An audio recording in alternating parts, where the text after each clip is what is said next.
restons dans l'univers du livre, dans les bulles de BD. Depuis les années 2000, les auteurs africains de bande dessinée commencent à se faire petit à petit une place auprès des lecteurs européens.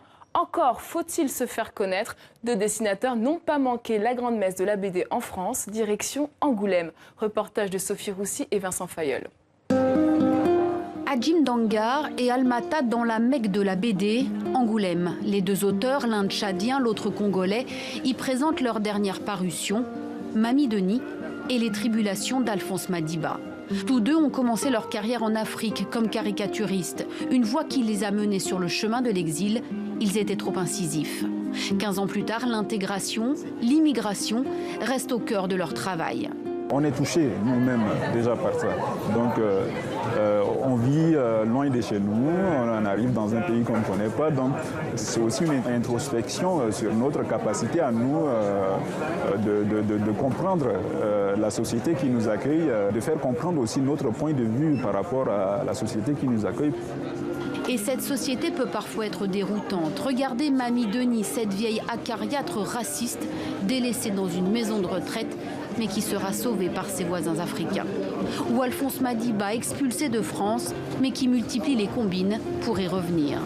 Des réalités, du vécu que l'humour rend moins triste. Il faut être léger.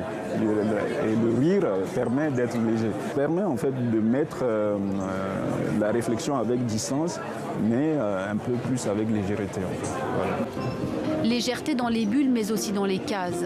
Dans le trait de crayon d'Almata, pointe l'influence des grands classiques. Moi, depuis tout petit, je suis baigné dans la bande dessinée franco-belge. J'ai été inspiré par Uderzo, Roba, Franquin, la ligne claire d'Hergé.